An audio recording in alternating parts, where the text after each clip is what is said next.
Imagine everything you think you know about the dawn of civilization collapsing in an instant. For generations we've been told the same story, that humanity began as scattered hunter-gatherers, scratching survival from a harsh Ice Age landscape. Then, only when agriculture took hold around 10,000 years ago, did we finally gain the stability to build monuments, raise temples, and write the first chapters of history. It is a story repeated in textbooks, museums, and classrooms. A story so accepted that to question it feels almost heretical. But buried beneath the dry hills of southeastern Turkey lies a site that does exactly that. A site so ancient, so impossible, that it threatens to overturn the very foundation of our understanding. Its name is Göbekli Tepe, and it is 12,000 years old. Pause and let that number sink in. 12,000 years, more than twice the age of Stonehenge. 7,000 years older than the pyramids, built not by farmers with organized villages, but by hunter-gatherers who, according to our accepted timeline, should have lacked the means, the organization, and the reason to build anything like it. And yet, the stones stand. Enormous pillars carved with animals, symbols, and mysteries we still cannot decipher, arranged in circles that suggest purpose far beyond survival. The existence of Göbekli Tepe is like finding a skyscraper in the Stone Age. It should not be there, and yet it is. The philosophical question strikes immediately. What if our origins were not defined by necessity, but by ambition? What if the spark that ignited civilization was not the plow, but the pillar? What if humanity's first great act was not to sow seeds, but to carve stone in honor of gods, spirits, or forces we no longer understand? To grasp the scale of this enigma, we must first revisit the ordinary world, the version of history we thought we knew. According to the standard narrative, the last ice age ended roughly 12,000 years ago. For tens of thousands of years before that, humans lived in small, mobile bands, hunting wild game and gathering fruits, roots, and seeds. Our ancestors were nomads, moving with the seasons, lacking the time or resources for permanence. Life was fragile, precarious, and dominated by survival. Then, around 10,000 years ago, in the Fertile Crescent, a broad arc of land stretching from the Levant through Mesopotamia, something extraordinary happened: the agricultural revolution. Humans began to domesticate plants like wheat and barley, and animals like sheep and goats. For the first time, we could produce food in surplus.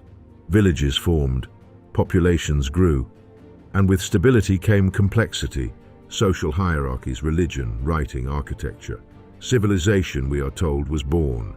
This timeline has always seemed neat, even inevitable.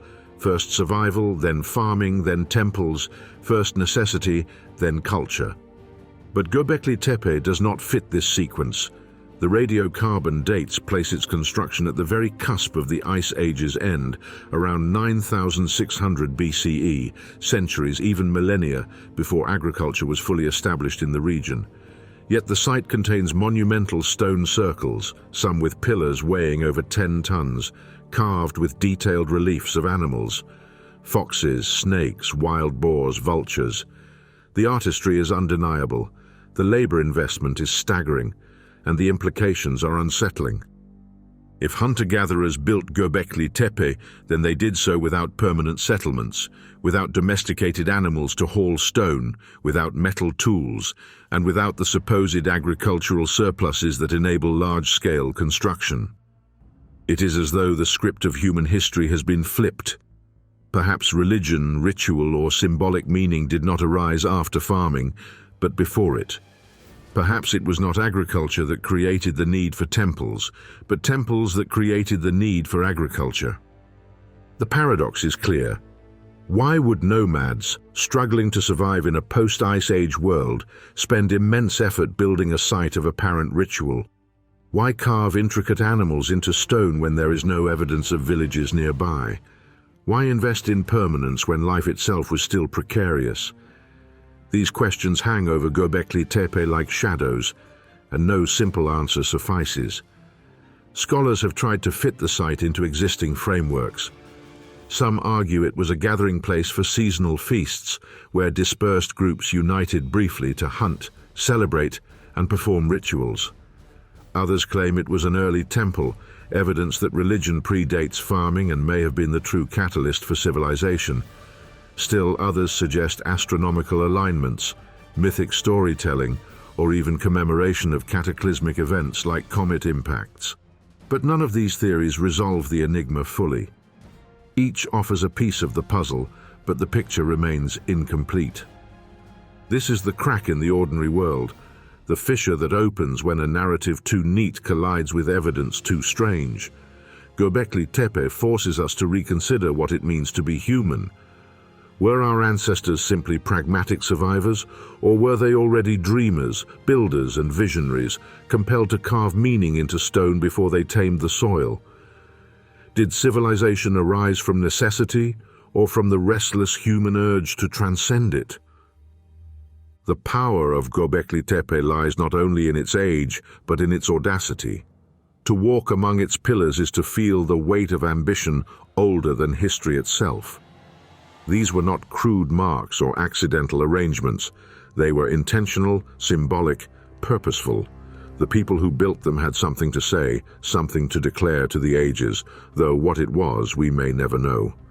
And that is where the awe begins. For Göbekli Tepe is not just a site, it is a mirror.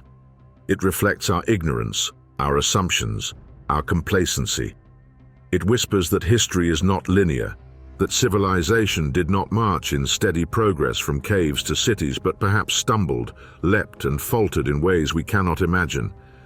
It suggests that human beings, even in the depths of prehistory, were capable of profound creativity, cooperation, and mystery. And so the ordinary world begins to fracture. The story we thought we knew, survival first, then farming, then monuments, begins to unravel. In its place emerges something stranger, darker, more unsettling. A vision of humanity not as simple pragmatists, but as creatures compelled by forces we do not understand. Because beneath Turkish soil, the pillars of Göbekli Tepe whisper otherwise. They whisper of ambition older than farming, of symbols older than writing, of mysteries older than civilization itself. They whisper that our origins may not be what we think. And if that is true, if the very foundations of our story are wrong, then what else lies waiting in the earth, defying everything we believe about who we are? Every great mystery begins with a moment of chance, a shovel striking something solid, a glance at a stone half buried in dust, a spark of recognition where others see nothing. For Göbekli Tepe, that moment came in 1994, when a German archaeologist named Klaus Schmidt walked among the barren hills of southeastern Turkey. The land appeared ordinary, little more than limestone outcrops and weathered ridges overlooking the Harran Plain. Locals grazed sheep there, farmers tilled shallow soil. Few suspected anything extraordinary lay beneath. But Schmidt's eye caught something others had overlooked, fragments of carved stone protruding from the earth. In that instant, the call to adventure was sounded, and prehistory itself began to tremble. Schmidt was no novice. He had already excavated Neolithic sites in Turkey, and he knew the difference between random rock and worked stone. What he saw at Göbekli Tepe defied explanation. Pillars in a distinctive T-shape, partially buried, their surfaces decorated with reliefs of animals and abstract symbols. These were not the crude markings of a wandering tribe. They were deliberate, intricate, intentional. And more than that, they were old. When Schmidt and his team began careful excavations, they uncovered what seemed impossible. Massive monoliths, some towering over 5 meters in height and weighing up to 10 tons, arranged in circular enclosures. Radiocarbon dating of organic material from the site returned staggering results, nearly 12,000 years old. That meant Göbekli Tepe predated Stonehenge by 6,000 years, the Egyptian pyramids by 7,000. These stones had been raised at the very end of the last ice age, long before agriculture, long before villages, long before recorded history. Imagine the shock of such a discovery. Archaeology has its surprises, but rarely does it rewrite the story of civilization itself. Until Göbekli Tepe, the consensus was clear. Agriculture had to come first. Only when humans could farm, producing food surpluses and permanent settlements, could they muster the resources to build monuments. Religion, art, and architecture were luxuries of stability. Survival came first, symbolism later. But the stones in Turkey overturned that sequence. Here was a temple, or something like it, erected by hunter-gatherers. The implications were staggering. Perhaps it was not farming that gave rise to temples, but temples that gave rise to farming. The call to adventure resounds in that paradox. For if Göbekli Tepe is real, and the evidence is undeniable, then everything we thought we knew about our origins must be reconsidered. Humanity's dawn was not a slow climb from subsistence to civilization. It may have been punctuated by leaps of ambition so profound they make survival seem secondary. The details of Schmidt's excavation only deepened the enigma. Each enclosure contained a pair of massive central pillars, surrounded by smaller pillars in a circle. The T-shapes were stylized, abstract, yet uncannily anthropomorphic, broad-shouldered, towering figures, some with hands carved along their sides as if representing beings larger than life. Around them, on the surfaces of the stone, animals emerged: lions, foxes, snakes, boars, vultures, scorpions, some realistic, others symbolic. Some in scenes that seemed to tell stories, others in patterns that hinted at deeper codes. These were not random decorations. They were messages written in a language older than writing itself. And then there was the scale. More than 20 enclosures have been identified at the site, though only a handful have been fully excavated. In total, more than 200 pillars remain buried beneath the earth, awaiting the future. Each pillar required immense labor to quarry, shape, and raise. Without metal tools, without wheels, without domesticated animals, the builders somehow moved stones heavier than cars. The organization, planning, and unity required for such work defies the hunter-gatherer stereotype. These were not scattered nomads. They were builders, visionaries, and they left behind a mystery no one has yet unraveled. The call to adventure is not only archaeological, but existential. It forces us to ask, why? Why did Ice Age hunters build Göbekli Tepe? What compelled them to carve stone on such a scale? The effort would have demanded cooperation across groups, mobilization of labor, and coordination of purpose, all for a site with no evidence of habitation, no hearths or houses, no signs of daily life. It was not a village. It was something else, a place of gathering, ritual, or worship, a monument to ideas we cannot translate. The stones themselves hint at possibilities. Some researchers suggest Göbekli Tepe was a temple, the first of its kind, a place where religion united groups before farming existed. Others see astronomical alignments, carvings marking the stars, or even records of catastrophic events, such as the Younger Dryas comet impact around 10,800 BCE. Still others suggest shamanic rites, totemic symbolism, or initiation rituals that bound groups together in shared myth.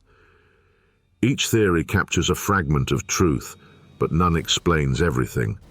The site remains stubbornly enigmatic. And this is where the adventure truly begins. For Göbekli Tepe is not just a discovery, it is a summons. It calls us to reimagine our origins, to abandon the comfort of linear progress, and confront the possibility of forgotten sophistication.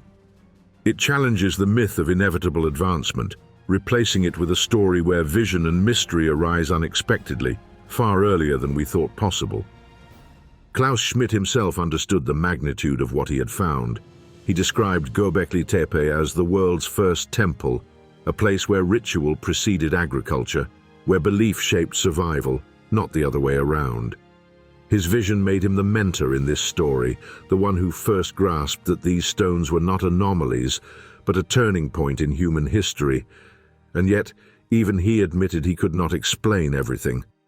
The carvings, the purpose, the deliberate burial of the site around 8000 BCE, these remain unanswered questions. But one truth is clear. Göbekli Tepe is not an accident. It is not the byproduct of survival. It is the product of ambition, vision, and mystery. And its discovery in the dust of Turkey is the call to adventure for us all. The question that hangs in the air is not only how these stones were raised, but why they were raised at all. What drove humanity, still emerging from the Ice Age, to such effort? What vision compelled them to carve their world into stone? The call echoes still unanswered across 12,000 years. And as we follow it deeper, we confront the next challenge. Not everyone is ready to heed it. For to accept Göbekli Tepe means to rewrite the story of civilization itself. And not everyone is willing to do that, because if Göbekli Tepe is real, and it is, then what else lies hidden, waiting to be unearthed, defying everything we thought we knew about who we are? Every great call to adventure meets resistance. Not all journeys begin with eager acceptance. Some begin with doubt, denial, or fear of what the truth might mean. The discovery of Göbekli Tepe in 1994 was no exception.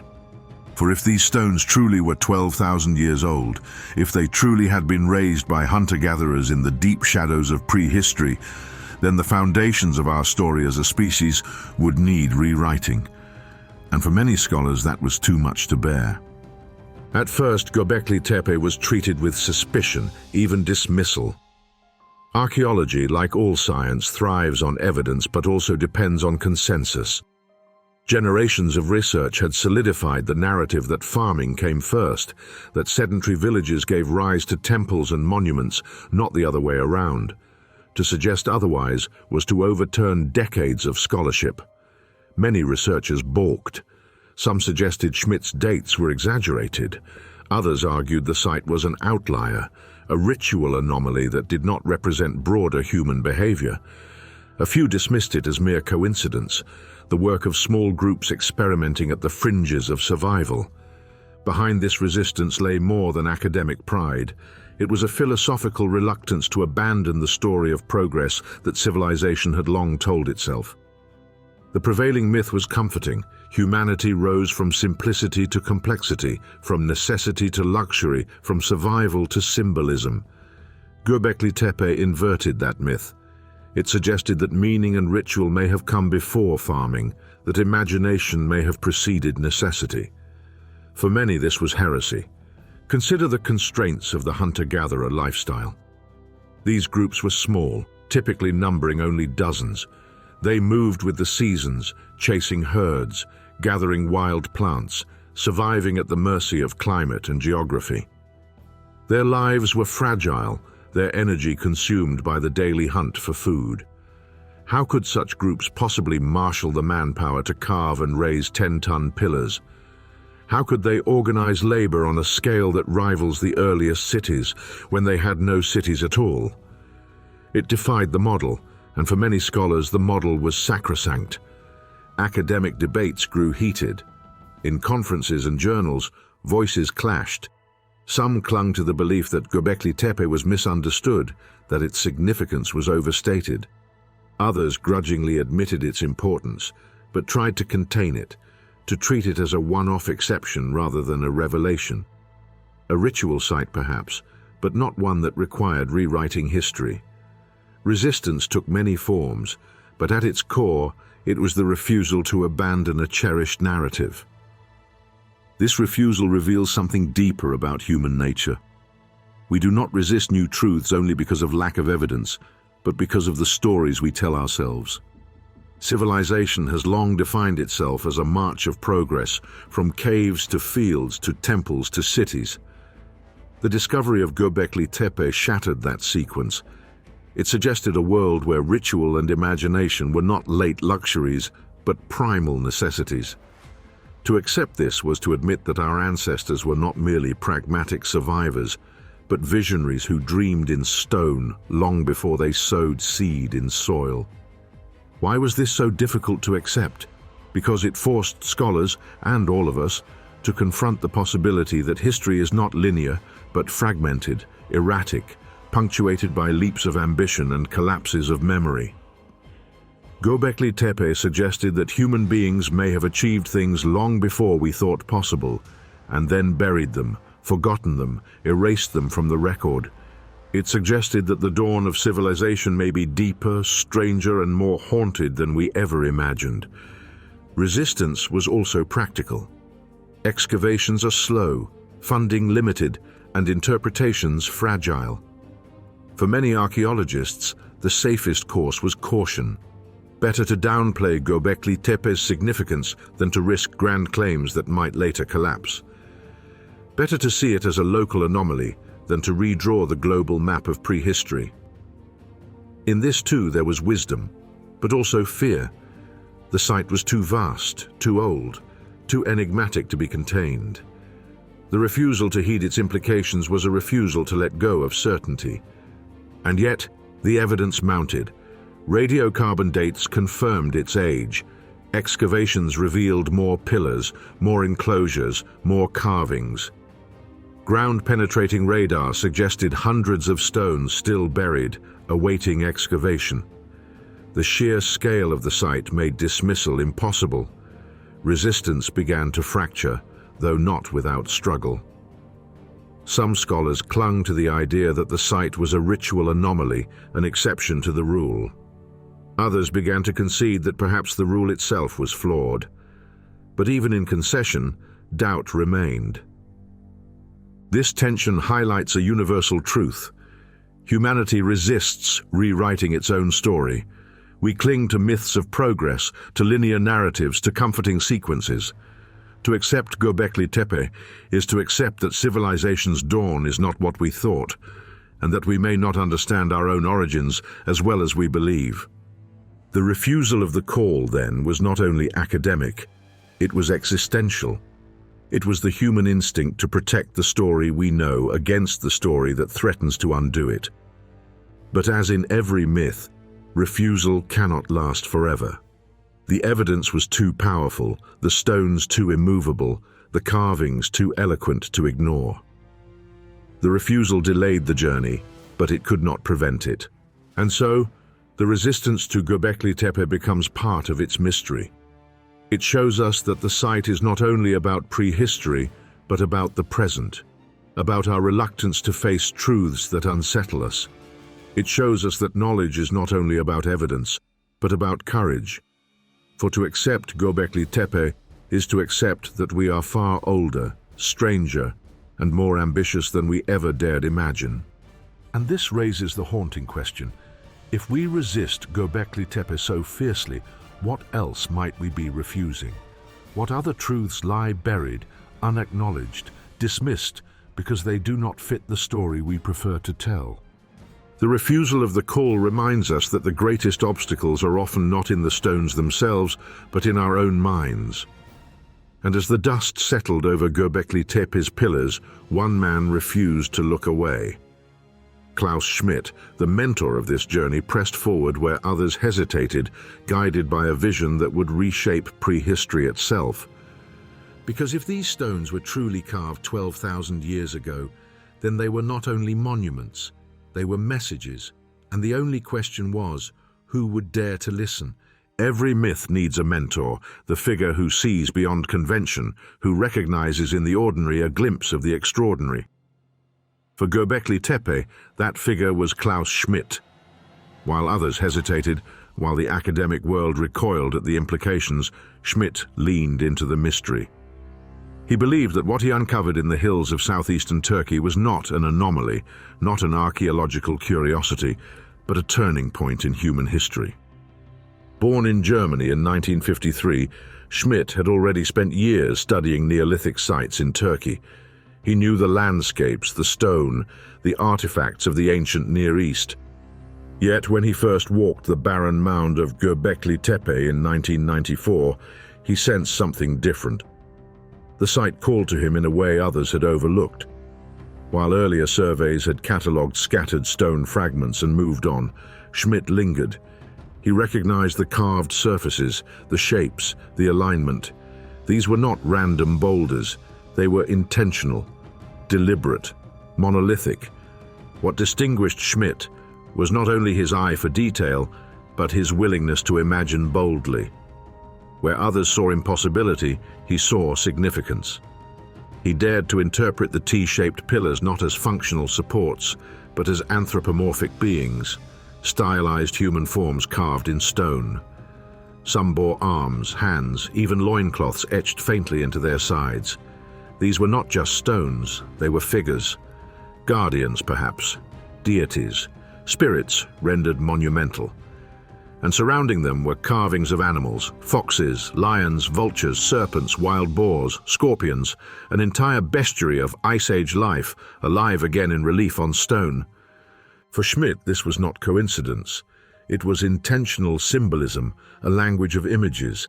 He began to see the enclosures not as settlements, but as sanctuaries, temples, ritual spaces where hunter-gatherers gathered not to live, but to commune with forces greater than themselves. Göbekli Tepe, he argued, was the world's first temple, a phrase as provocative as it was revolutionary. The mentor's role is not to provide certainty, but to offer vision. Schmidt offered a vision that reoriented our understanding of civilization's dawn. If Göbekli Tepe was indeed a temple, built 6,000 years before Stonehenge, then it demanded a reversal of the accepted sequence: religion before farming, ritual before settlement, belief before subsistence.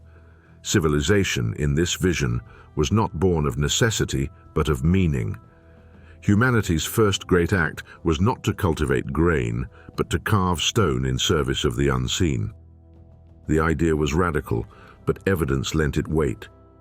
Excavations revealed that Göbekli Tepe lacked domestic features: no hearths, no homes, no trash pits of daily life.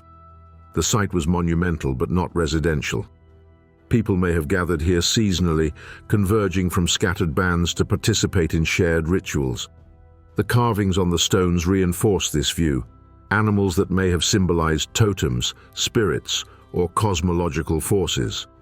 Some images seemed violent, even apocalyptic: scorpions beside vultures, predators and prey entwined. The infamous vulture stone, with its depiction of vultures, headless humans and abstract symbols, hinted at cosmological or catastrophic themes. Schmidt interpreted these as evidence of a worldview where death, rebirth and cosmic order were central. A shamanic culture, perhaps, where rituals mediated the boundary between life and death, the human and the divine. In this vision, Göbekli Tepe was not an anomaly, but a revelation of humanity's first great leap into symbolic consciousness. The scale of the site only deepened his conviction. More than 20 enclosures dotted the mound, though only a handful had been excavated. Each was arranged with a pair of central pillars surrounded by smaller stones in circular formation. It was architecture, planned, ordered, deliberate. Each enclosure may have represented a clan, a tribe, or a cosmological theme. Together they formed a complex of staggering scope.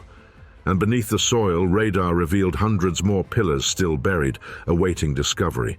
This was no minor gathering place. It was a monumental complex, unprecedented in its time. Schmidt's vision reframed the debate. By insisting that Göbekli Tepe was a temple, he forced the academic world to confront its implications. It was not enough to dismiss the site as an anomaly. Its scale, its symbolism, its deliberate construction demanded interpretation. And Schmidt's interpretation was clear. The people who built Göbekli Tepe were not mere hunters and gatherers. They were visionaries, organizers, ritualists, builders of monuments for reasons we still cannot fully grasp. As mentor, Schmidt also carried the burden of solitude. His hypothesis was bold, but not universally embraced. Many colleagues remained skeptical, unwilling to abandon the agricultural first model. Some criticized the temple interpretation as too speculative, arguing the site's purpose remained unknowable. Yet Schmidt persisted. He excavated year after year, each season revealing more evidence, More pillars, more carvings, more confirmation of the site's grandeur. Each new discovery widened the gap between the old story and the one Göbekli Tepe demanded. Schmidt's role in the story of Göbekli Tepe cannot be overstated. Without him, the site might still be dismissed as an odd pile of stones. It was his vision, his refusal to look away, that transformed it into one of the most important archaeological discoveries of the century.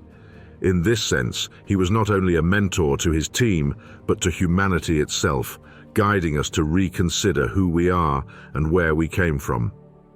The mentor in myth always points the way forward, but never without cost. Schmidt died in 2014, leaving much of Göbekli Tepe still unexcavated. His vision endures, but the site remains incomplete, its secrets still buried. In this sense, Schmidt's story mirrors the site itself, a revelation begun, but not finished, a guide who showed us the path, but left us to walk it ourselves. Yet the gift of the mentor is transformation. Schmidt transformed Göbekli Tepe from a curiosity into a question, the question that haunts us still. What drove Ice Age humans to carve such monuments? Was it faith, fear, myth, or memory? Was it an act of survival or of transcendence? The stones do not answer, but they demand we keep asking. And so, guided by Schmidt's vision, we cross a threshold. No longer can we cling to the comfortable story of agriculture giving rise to monuments. No longer can we dismiss hunter-gatherers as simple pragmatists.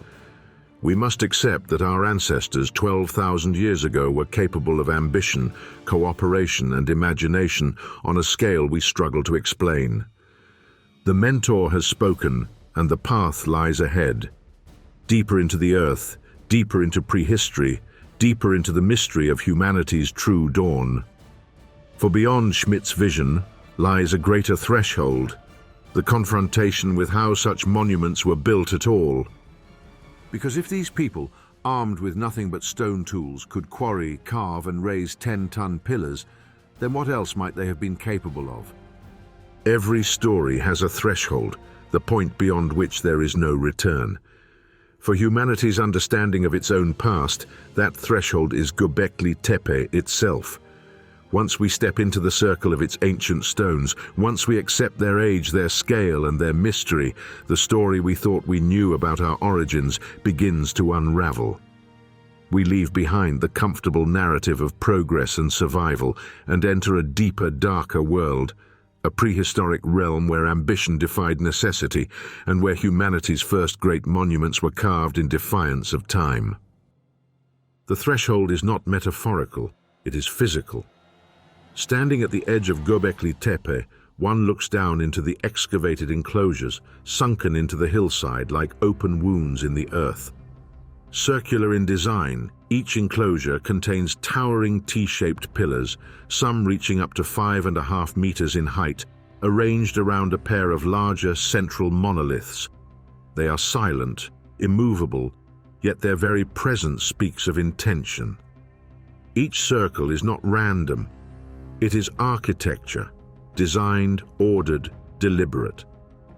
Crossing into these enclosures is to cross into the minds of people who lived 12 millennia ago, and to confront the fact that they were capable of building on a scale we thought impossible. The context of the site makes this threshold even more profound.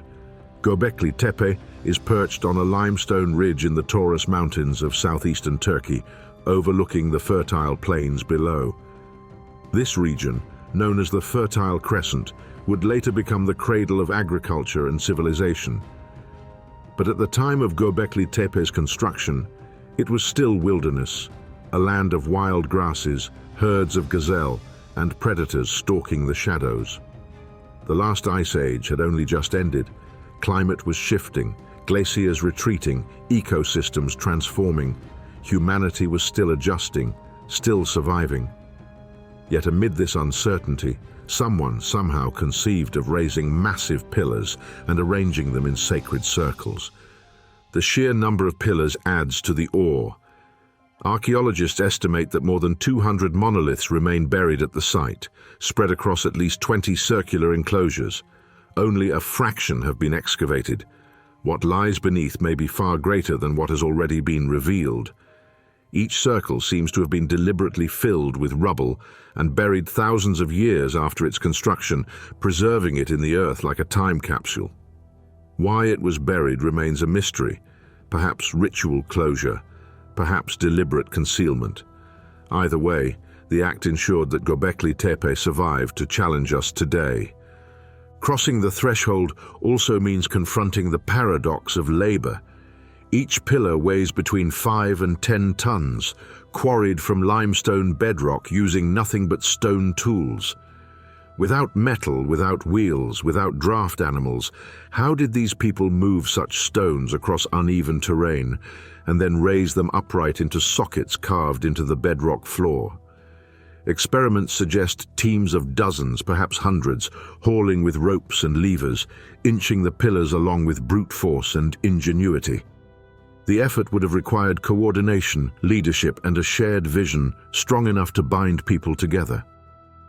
And yet, according to our old story, these were mere hunter-gatherers. The threshold forces us to ask, were they more than that?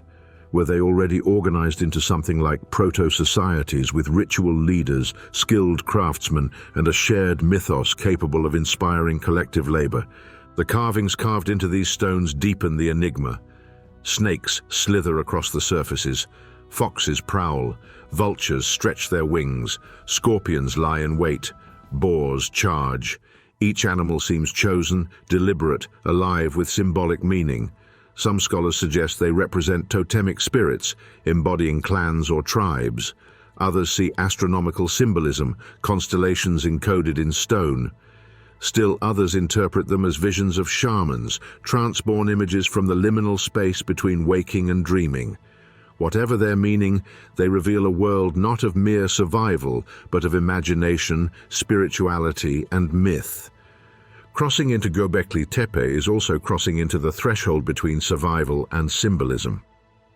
For if this was a temple, the world's first, then it suggests that meaning was not a luxury of civilization, but a foundation of it. People did not carve stone after farming secured their food supply.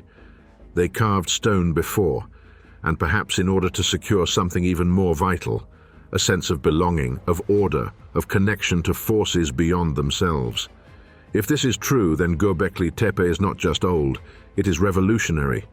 It suggests that religion, ritual, and myth may have been the sparks that ignited civilization long before the plow ever touched soil. And then there is the question of the stars. Some researchers have proposed that Göbekli Tepe was aligned with constellations visible in the prehistoric sky. The vulture stone, with its combination of animals and abstract symbols, has been interpreted as a record of a cosmic event, perhaps a comet impact during the Younger Dryas period, around 10,800 BCE, when sudden cooling reshaped the climate and may have devastated human populations. If true, this would mean that Göbekli Tepe is not just a temple, but a cosmic record, a monument to catastrophe and survival. Whether or not this interpretation is correct, the possibility itself underscores the depth of the mystery. The threshold is thus double, physical and conceptual. By entering Göbekli Tepe, we enter a space where our assumptions about history no longer apply. The hunter-gatherers we imagined as simple pragmatists were capable of quarrying, carving, and erecting monumental architecture. The people we thought too fragile for art and ritual left behind some of the most sophisticated symbolic carvings of prehistory. The story we thought we knew dissolves at the threshold, and yet, this is only the beginning. For crossing the threshold brings with it tests, challenges to explain how, why, and by whom Göbekli Tepe was built. The enclosures whisper of organization and purpose. The carvings hint at myth and ritual. The scale demands coordination and vision.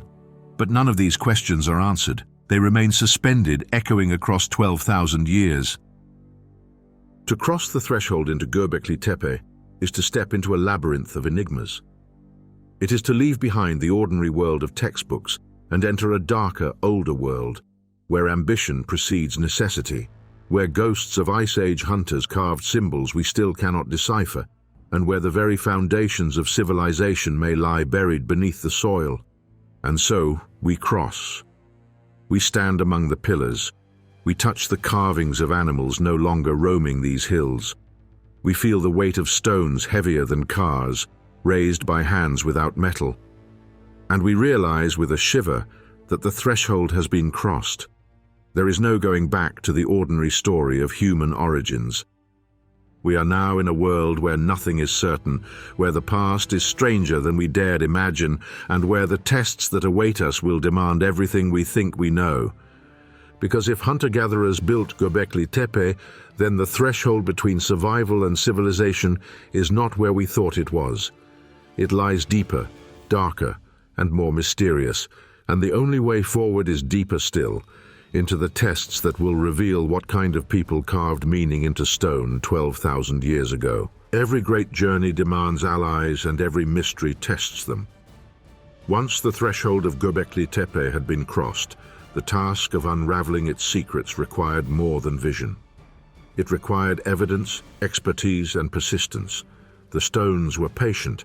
They had waited 12,000 years, but the questions they raised could not be answered by a single man. Klaus Schmidt, though the mentor of this quest, needed allies: archaeologists, geophysicists, radiocarbon experts, anthropologists, and the quiet yet relentless patience of the scientific method. Together, they would unearth not only the site itself, but the questions hidden in its stone. The first tests came in the form of dating. Radiocarbon analysis of organic material found at the site, charcoal, bones, fragments of tools, confirmed the staggering antiquity of Göbekli Tepe. The results clustered around 9,600 BCE at the dawn of the Holocene, when the Ice Age glaciers had only just retreated. These dates aligned with the age of the pillars themselves, confirming what seemed impossible, that hunter-gatherers, not farmers, had raised these monuments. The tests did not diminish the mystery, they amplified it. Further allies arrived in the form of technology. Ground-penetrating radar and geomagnetic surveys revealed that what had already been uncovered, the exposed enclosures with their towering T-shaped pillars, was only the beginning. Beneath the mound lay hundreds more stones, arranged in circles, waiting in silence. Some were larger than anything yet excavated. The implication was clear. The Göbekli Tepe we can see is only a fraction of what exists. The majority of its secrets remain buried, sealed deliberately thousands of years ago. These surveys transformed the site from an anomaly into a vast complex, a sprawling prehistoric sanctuary. The test did not stop there. Microscopic analysis of the stone surfaces revealed evidence of careful carving, smoothing, and preparation, accomplished with flint tools.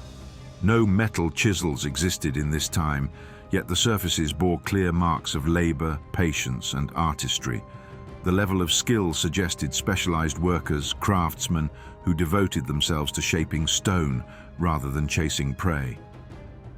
This was another blow to the old model of hunter-gatherer life. If people could specialize, then their society was more complex than we imagined. If they could plan, coordinate, and execute such work, then their vision extended far beyond daily survival. But the allies were not only scientists. The stones themselves served as allies in this search, whispering fragments of meaning through their carvings. Each relief revealed a glimpse into the symbolic world of its builders.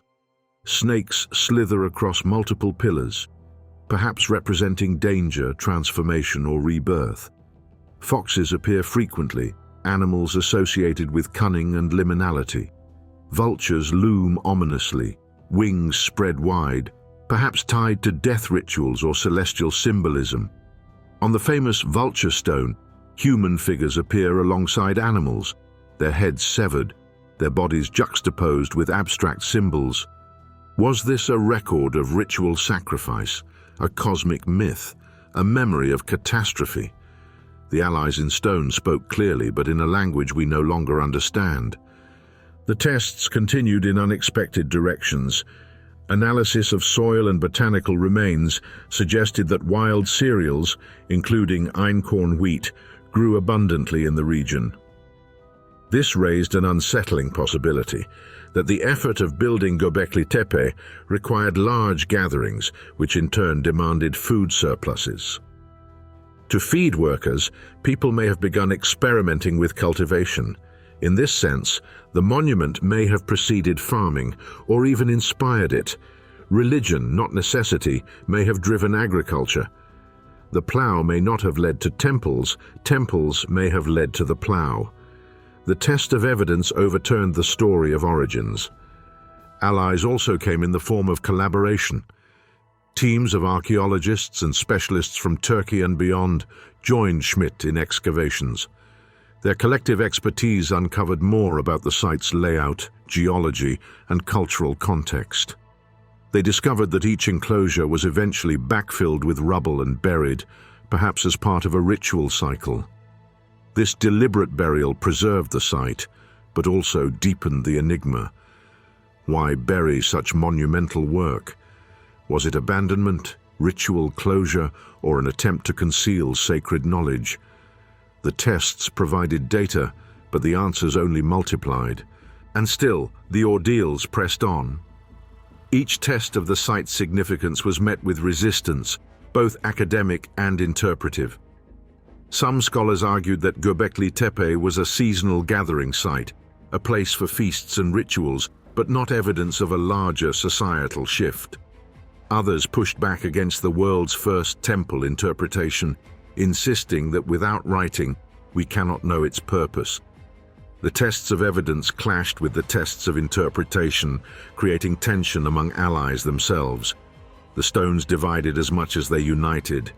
Yet in myth, true allies are not those who remove obstacles, but those who force the hero to grow stronger by facing them. Göbekli Tepe's allies, the scientists, the technologies, the stones, did not provide easy answers. They revealed complexity, contradiction, and wonder. They forced us to abandon certainty, to live with ambiguity. They demanded humility before the enormity of prehistory. The site itself seemed to resist full revelation, holding back its deepest secrets. Excavations uncovered pillars and carvings, but most of the mound remains untouched. Some estimate that at the current pace, centuries may pass before it is fully revealed, if it ever is.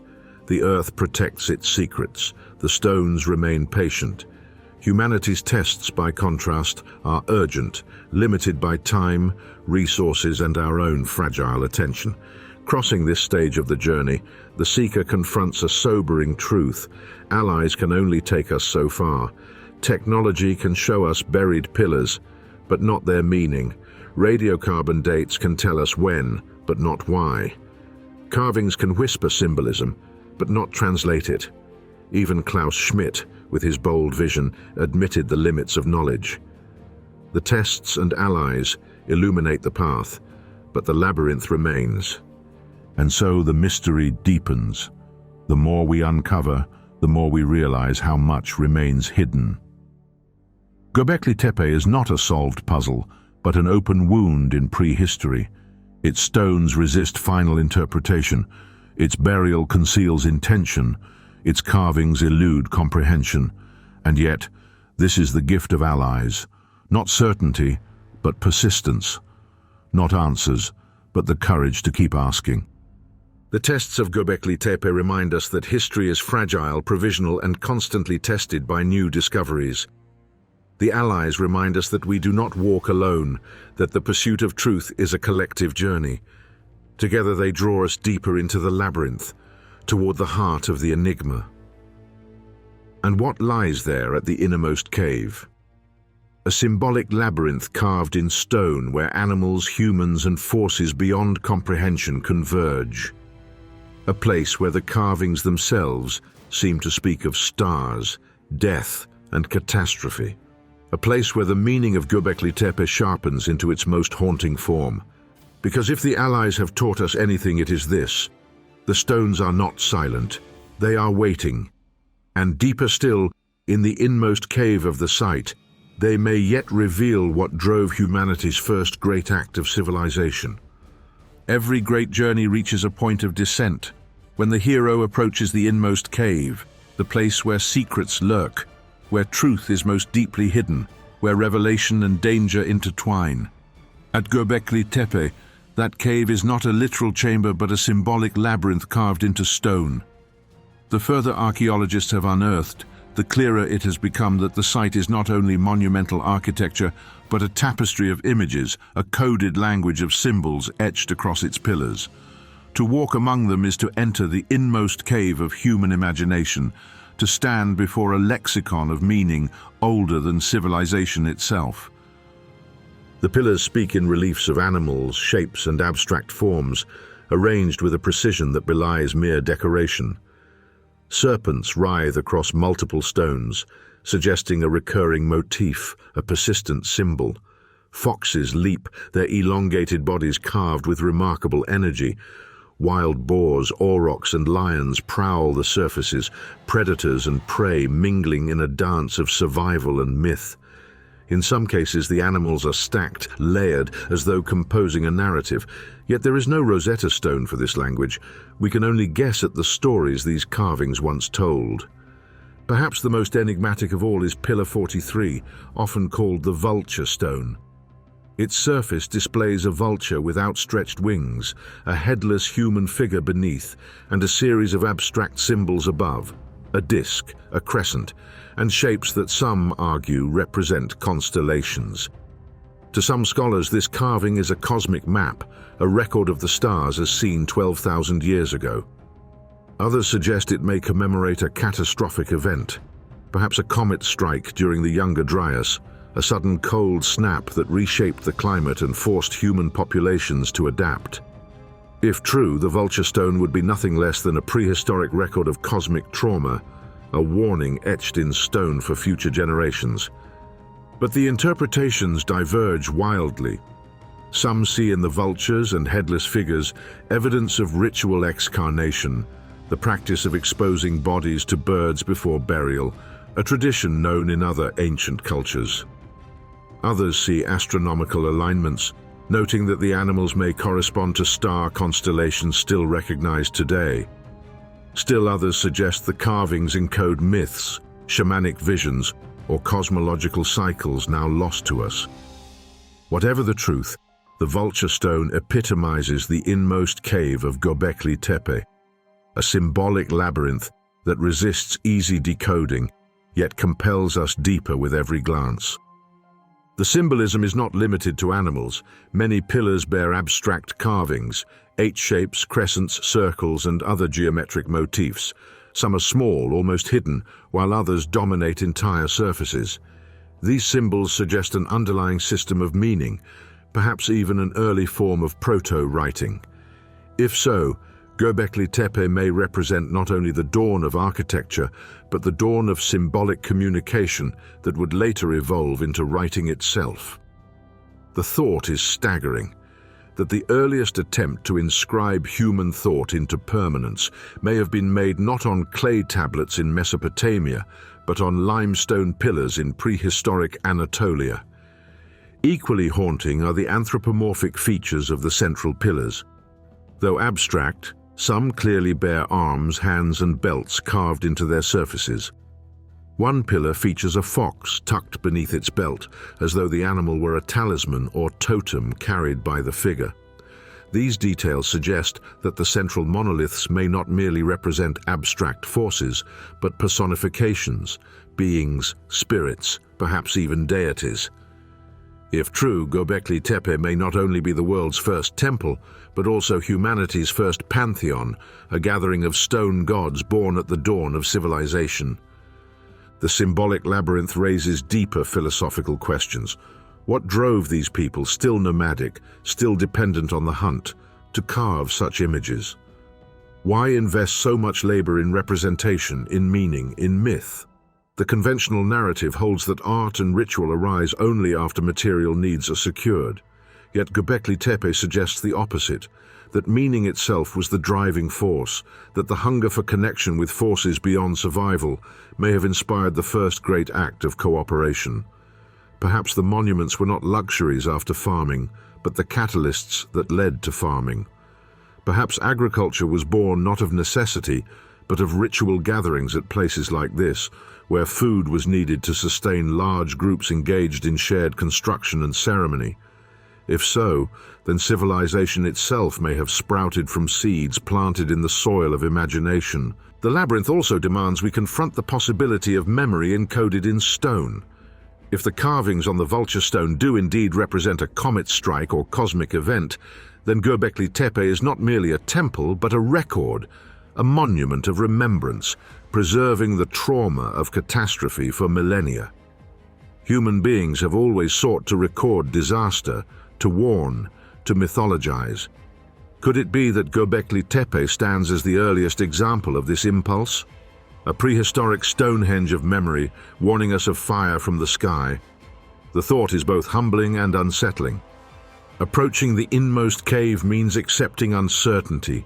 We cannot know for certain what the carvings meant to their makers, but we can sense their gravity. They were not idle doodles, not casual decoration. They were chosen, deliberate, etched with meaning we cannot grasp but cannot ignore. And their persistence across multiple enclosures suggests continuity, tradition, perhaps even doctrine. This was no random act. It was a symbolic system carefully preserved. The symbolic labyrinth also confronts us with ourselves. We too live amid symbols, myths, and stories. Our skyscrapers, cathedrals, and monuments are covered in images meant to inspire, to warn, to unify. Göbekli Tepe reminds us that this impulse to carve meaning into permanence is as old as humanity itself. It suggests that civilization was never only about survival, but always about imagination. We are not merely tool makers, we are meaning makers. And so, the inmost cave of Göbekli Tepe becomes a mirror. We gaze into its carvings and see not only the myths of our ancestors, but the echoes of our own. We see in the vultures and foxes the same impulse that drives us to carve angels and saints, to inscribe equations and poetry, to raise monuments to our dead. The labyrinth is not theirs alone, it is ours as well. But approaching the inmost cave brings us to the brink of ordeal. For the closer we draw to the carving's meaning, the more impossible the construction of the site itself becomes. How did Ice Age hunters, armed with stone tools, quarry, transport, and raise 10-ton pillars into sockets cut into bedrock? How did they carve intricate reliefs with such precision, without metal, without wheels, without cities? The symbolic labyrinth leads us not only to meaning, but to mystery, and that mystery sharpens into its most formidable form, the ordeal of construction. Because if the carvings reveal what they believed, the stones themselves reveal what they achieved. And what they achieved may be even more incomprehensible than what they imagined. Every journey reaches its central ordeal, the crucible that tests everything the seeker has learned and everything the mystery conceals. At Göbekli Tepe, that ordeal is construction itself. The symbolism of the carvings is haunting, the radiocarbon dates are staggering, the implications for history are profound. Yet before any of these can be considered, one question looms above all. How did they build it? The scale alone defies belief.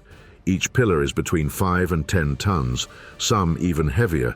The tallest stand more than 5 meters high. These monoliths were quarried from the surrounding limestone bedrock, shaped with flint tools, transported across uneven terrain, and raised into sockets carved into the floor of the enclosures. All of this took place more than 12,000 years ago, at a time when humanity supposedly had no metal, no wheels, no domesticated animals of burden, no writing, and no settled cities. According to the old narrative, the people of this era were hunter-gatherers, living in small bands, mobile and fragile. Yet here stands the evidence of engineering that rivals later civilizations. The ordeal begins at the quarry. Just north of the main site lies a limestone plateau, where unfinished pillars remain, abandoned mid-carving. These silent fragments reveal the process. Flint picks and hammerstones were used to chip away at the rock, slowly isolating massive blocks from the bedrock. It was painstaking work, requiring patience, coordination, and sheer will. To quarry a single pillar could have taken months. Multiply this by hundreds, and the effort required becomes staggering. Then comes the challenge of transport. Without wheels, without animals, the builders relied on human muscle and ingenuity. Experiments suggest that teams of 50 or more people might have hauled each pillar on sledges, dragging them across the ground with ropes. Wooden rollers may have been placed beneath, though evidence for this is sparse. Some suggest that logs from nearby forests could have been used as levers and supports, though the scale of deforestation required is difficult to imagine. The labor would have demanded not only strength, but coordination, leaders to organize, motivate, and direct the effort. For a people still dependent on seasonal hunting and gathering, such coordination is almost inconceivable. And yet the stones stand as proof. The ordeal intensifies with the raising of the pillars. At the base of each enclosure, sockets were carved into the bedrock, precise and deep, designed to hold the monoliths upright. To lift a stone weighing 10 tons into such a socket required extraordinary planning. Ramps of earth may have been built to tilt the stones gradually into place. Ropes, levers, and teams of laborers would have strained against gravity, risking injury and collapse at every moment. The feat is daunting even today, with cranes and machines. That it was accomplished with nothing but human determination 12,000 years ago borders on the miraculous. And yet, the ordeal does not end there. Once raised, the pillars were carved with intricate reliefs, foxes, snakes, vultures, lions, etched into stone with flint chisels. The precision of these carvings suggests not only skill, but artistry. Some pillars feature belts, hands, even loincloths, details that required vision and patience. The builders did not settle for crude monoliths. They demanded beauty, meaning, and permanence. The combination of engineering and artistry elevates Göbekli Tepe beyond mere construction into the realm of civilization's first monumental art.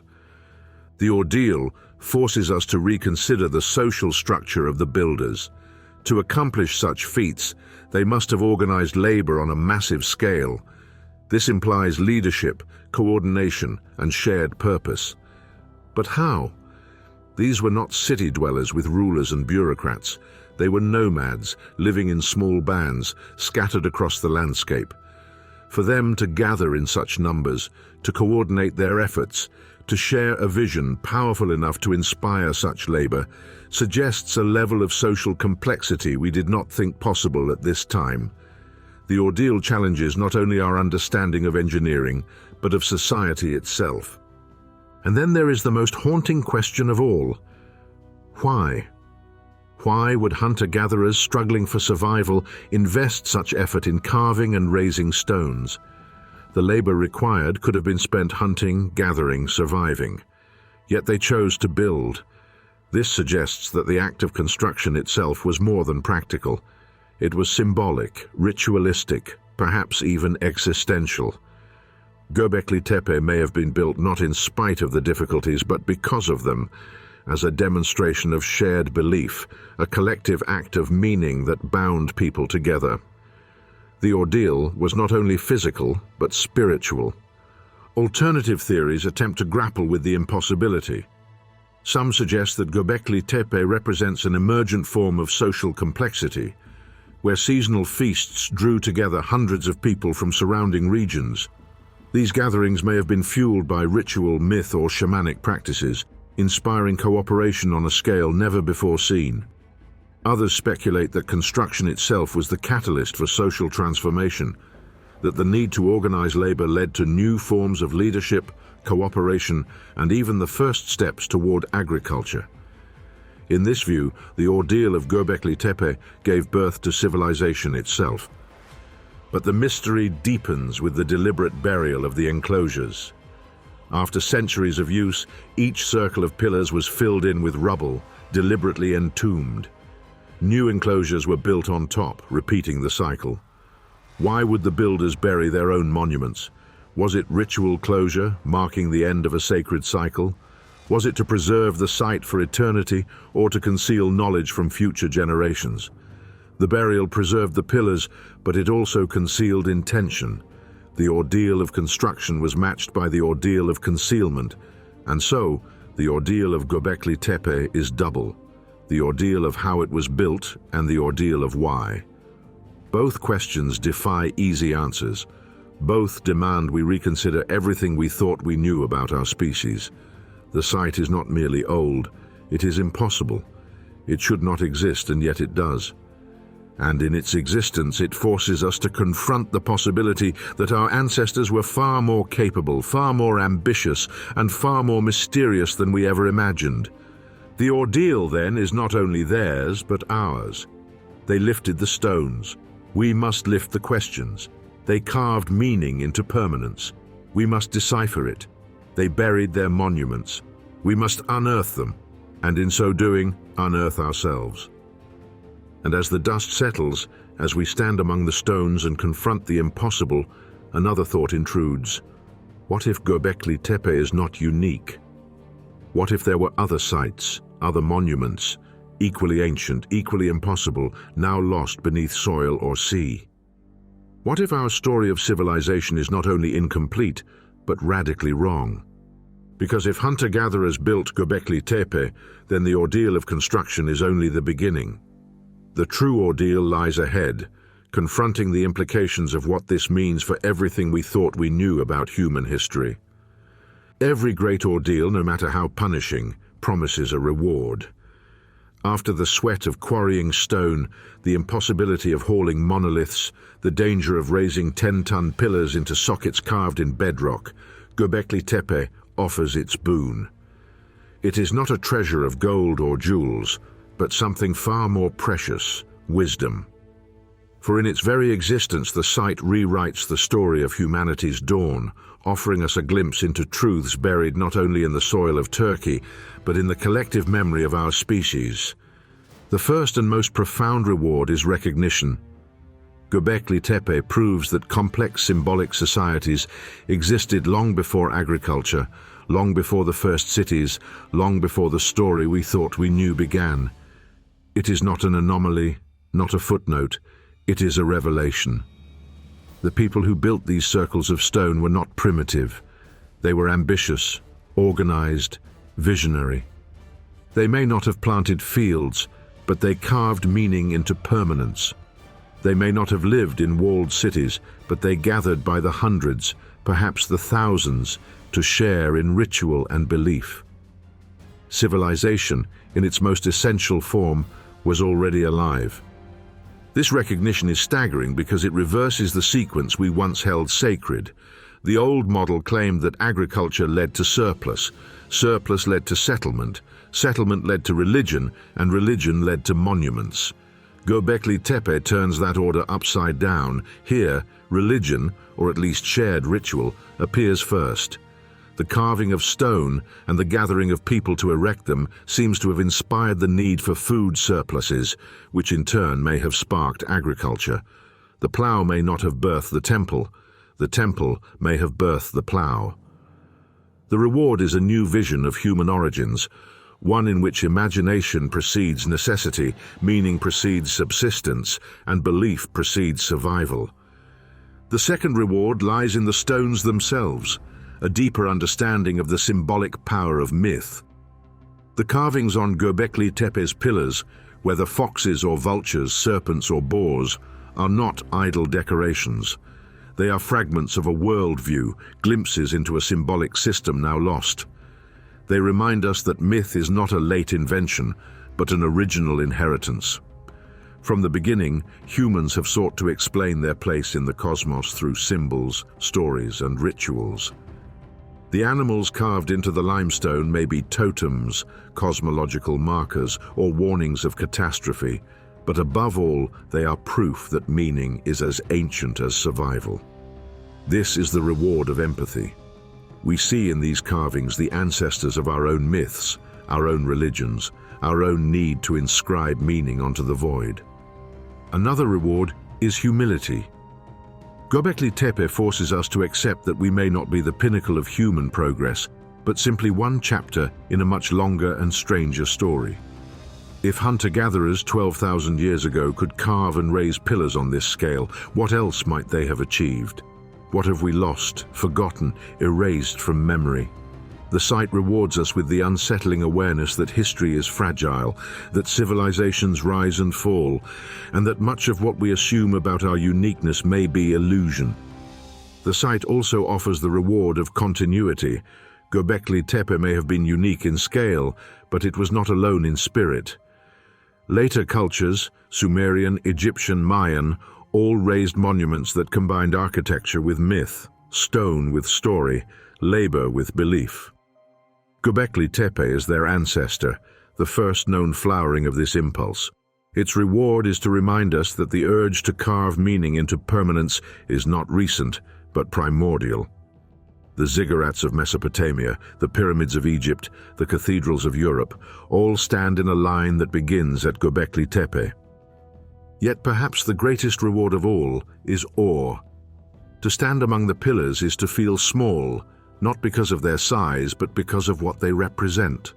They whisper of ambition that defied necessity, of vision that outstripped survival. They remind us that humanity is not merely a species of pragmatists, but of dreamers. The reward of Göbekli Tepe is to glimpse ourselves in the mirror of prehistory and see not only hunger and fear, but wonder.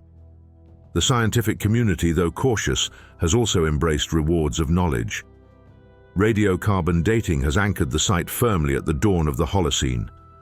Soil analysis has revealed the presence of wild cereals that may have been the ancestors of domesticated wheat, suggesting a link between ritual gatherings and the birth of agriculture. The deliberate burial of enclosures has preserved carvings in astonishing condition, allowing us to study them as though carved yesterday. Every excavation season reveals more: new pillars, new enclosures, new evidence of intention. The reward is an ever-expanding data set, each fragment a piece of the puzzle, each discovery deepening the mystery. But with the reward comes danger, as it always does. The more we uncover, the more tempting it becomes to project our own meanings onto the stones. Some claim extraterrestrial influence, others see evidence of lost civilizations, Atlantis reborn in Anatolia. These interpretations may capture the imagination, but they risk obscuring the true reward, the recognition that our own ancestors, with their own hands, achieved what we thought impossible. The boon of Göbekli Tepe is not to invent new myths, but to confront the staggering reality of human ambition. And yet, even in the midst of this reward, shadows remain. The carvings still resist translation. The purpose of the site is still uncertain. Was it a temple, an astronomical observatory, a place of ritual feasts, a monument to catastrophe? The stones do not answer. They offer their reward not in certainty, but in humility. The boon of Göbekli Tepe is not a solved puzzle, but an invitation to wonder. The journey through the ordeal into the reward transforms the seeker. We no longer see hunter-gatherers as simple nomads. We see them as builders, artists, dreamers, organizers. We see them as us. The distance of 12,000 years collapses. Their hands shaped stone as ours do. Their eyes looked at stars as ours do. Their hearts sought meaning as ours do. This is the deepest reward. The recognition of kinship across millennia, the continuity of the human quest for meaning. But in every myth, the reward is not the end. It is a moment of triumph, followed by the road back, the return to the world transformed. For if Göbekli Tepe rewards us with wisdom, it also burdens us with responsibility to rewrite our history, to reconsider our origins, to accept that we are not the beginning, but the continuation of something far older.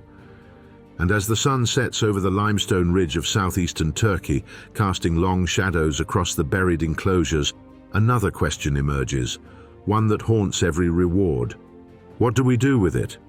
What story will we tell now that Göbekli Tepe has given us this gift? Because the reward is not only knowledge, It is the chance to reimagine ourselves, and what we do with that chance will determine whether Göbekli Tepe remains a mystery of the past or a mirror for the future. Every myth, once the boon has been seized, demands a return. The seeker cannot linger forever in the inmost cave, intoxicated by revelation. He must carry the treasure back to the world, weaving the newfound wisdom into the fabric of ordinary life. And so it is with Göbekli Tepe. Its reward, proof that monumental architecture, complex ritual and symbolic systems predate farming, cannot remain buried in Turkish soil. It must ripple outward, echoing into later myths, later monuments, later civilizations. This is the road back, the long bridge from 12 millennia ago to the familiar stories of Egypt, Mesopotamia, Greece and beyond. But the road back is never smooth. It is littered with questions, contradictions and shadows. For Göbekli Tepe is not only a beginning, it is also an ending. After centuries of use, its builders buried their enclosures, filling them with rubble, entombing their own work. Why? To conceal it, to close a sacred cycle, to preserve it for eternity. This deliberate burial is as baffling as the construction itself, and it complicates the road back, for it means that whatever wisdom Göbekli Tepe held was not passed down directly. Instead, it was buried in silence, only to resurface when Klaus Schmidt's spade broke the soil in 1994. Yet echoes remain. As we trace the arc of history forward from Göbekli Tepe, we find motifs that resonate across time. The T-shaped pillars, abstract yet anthropomorphic, recall later deities of stone and clay. The circular enclosures with their central monoliths anticipate the arrangement of megaliths at Stonehenge thousands of years later. The animal carvings, the fox, the serpent, the vulture, reappear in myths across cultures, from Mesopotamian epics to Egyptian funerary art. The road back reveals that even if Göbekli Tepe itself was forgotten, its symbolic language reverberated through prehistory, echoing in the myths that shaped civilization. Consider the Fertile Crescent, the land that cradled Göbekli Tepe. Within a few millennia, it became home to the first agricultural villages, then the first cities, then the first empires. Is it coincidence that the world's earliest temple complex stood on a ridge overlooking the plains where wheat was first domesticated, where writing first emerged, where kings first ruled? Or does Göbekli Tepe represent the seed of all that followed, a prototype of ritual that blossomed into civilization? The road back suggests continuity, even if the line is broken and indirect. Echoes also appear in myth. The motif of the vulture, present at Göbekli Tepe, recurs in later Anatolian and Mesopotamian traditions, often linked to death and cosmic order. The serpent too slithers across time, appearing in Sumerian, Egyptian and biblical stories as a symbol of danger, wisdom and transformation. Even the fox, carved into the belts of Göbekli Tepe's central pillars, re-emerges in Near Eastern folklore as a trickster and liminal figure. The road back shows that symbols are not bound by time. They migrate, transform and resurface, carrying fragments of forgotten worlds. But the most profound echo is not in specific symbols, but in the very act of monument building. Göbekli Tepe proves that humans, from the earliest days, sought to carve permanence into stone. This impulse echoes in the pyramids of Giza, in the ziggurats of Mesopotamia, in the stone circles of Britain, in the temples of Mesoamerica. The details differ, but the impulse is the same: to raise stone against time, to inscribe meaning into permanence, to gather communities around shared symbols. The road back reveals that Göbekli Tepe was not an anomaly, but a beginning, a first step in a long journey of human monumentality. And yet, shadows follow. Why was Göbekli Tepe buried? Was it abandonment, ritual closure, a deliberate act of concealment? Some scholars suggest that as agriculture took hold, the rituals of Göbekli Tepe lost their relevance. Settled farmers may have turned to new gods, new practices, leaving the old stones behind.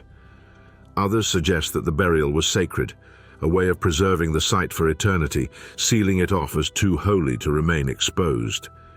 Still others whisper darker possibilities, that the builders faced catastrophe, that the site was abandoned in crisis, entombed as a memory of trauma. The road back is clouded with ambiguity. This ambiguity mirrors our own struggle. As we bring the wisdom of Göbekli Tepe back into our understanding of history, we face resistance, reinterpretation, even denial. Some cling to the old narrative, reluctant to admit that civilization may have begun in ritual rather than farming.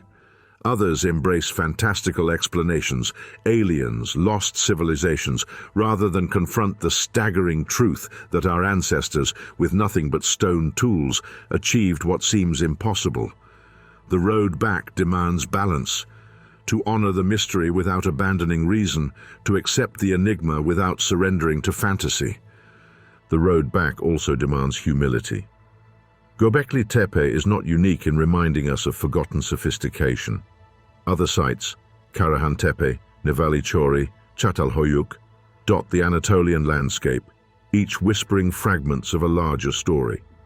Together they suggest that Göbekli Tepe was not an isolated miracle, but part of a broader tradition of early monumentality. The road back teaches us that history is layered, complex, and fragile. What we know is always provisional, always subject to revision. And so, the seeker returns, carrying the boon of Göbekli Tepe into the world of modern myths. Our textbooks must be rewritten. Our assumptions must be challenged. Our narrative of human progress must be inverted. The road back is not easy, but it is necessary. For to ignore Göbekli Tepe, to dismiss it as anomaly, is to refuse the gift of wisdom it offers. Yet even as we trace echoes forward into history, a deeper question remains. What did Göbekli Tepe mean to its builders? What rituals took place in the shadow of its pillars? What songs, what chants, what visions animated the carvings of foxes and vultures? The stones are silent, but their silence is eloquent. It reminds us that the greatest mysteries are not solved, but endured. And so, as we walk the road back, the stones of Göbekli Tepe become companions, whispering echoes of a forgotten dawn. They remind us that civilization is older, stranger, and more ambitious than we thought. They remind us that myths are not fantasies, but vessels of memory. They remind us that our ancestors were not merely survivors, but visionaries who dreamed in stone. The road back, however, is not the end. Every return is also a resurrection, for in carrying the boon of Göbekli Tepe into our world, we resurrect the voices of its builders, long silenced by soil and time.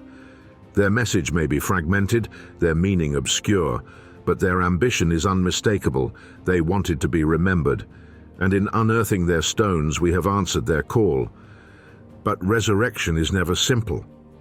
To revive the builder's voice is to confront what it says about us.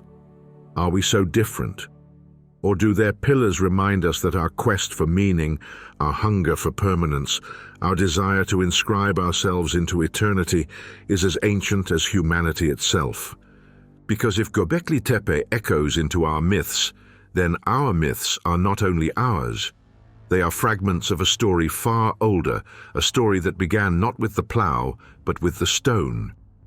Every great story of return carries with it a resurrection, the rebirth of what was lost, the reviving of what had fallen silent. For Göbekli Tepe, that resurrection is not only symbolic, it is literal.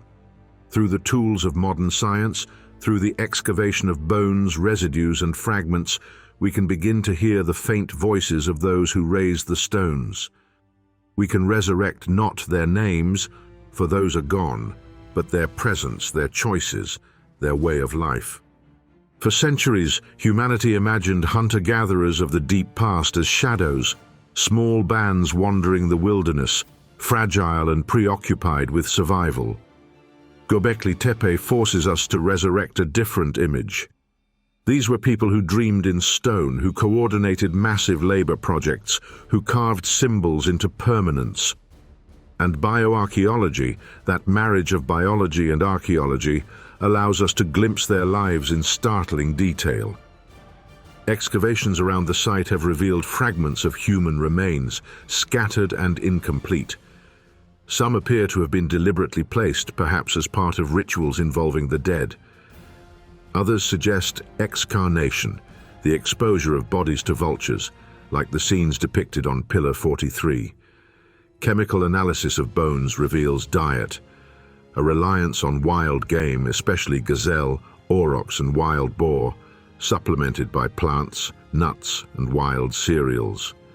These people were not farmers yet, but they were experimenting with abundance. Their feasts may have fed hundreds, perhaps thousands, drawn to Göbekli Tepe for ritual gatherings. Genetic studies add another layer. Ancient DNA recovered from remains in the region shows remarkable diversity. These were not isolated bands, but groups converging from across Anatolia and beyond. The builders of Göbekli Tepe were not one tribe, but many. The site was a nexus, a gathering place for diverse peoples bound by shared purpose. This resurrects a startling truth, that cooperation on a scale vast enough to raise megaliths required alliances, negotiations, and shared myths powerful enough to unite strangers. Isotopic analysis of teeth offers still more detail. Strontium signatures reveal where individuals grew up, pointing to origins in varied landscapes. Some came from nearby valleys, others from farther afield. Göbekli Tepe was not a village temple. It was a regional magnet, a place where different groups converged. It may have been the first great center of pilgrimage, 12,000 years before cathedrals, mosques, or Mecca. The resurrection of their voice is not only in bones and isotopes, but in tools.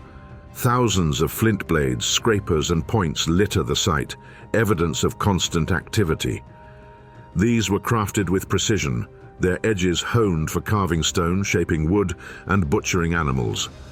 Among them, specialized tools suggest tasks beyond mere hunting, instruments for detailed carving, for smoothing limestone surfaces.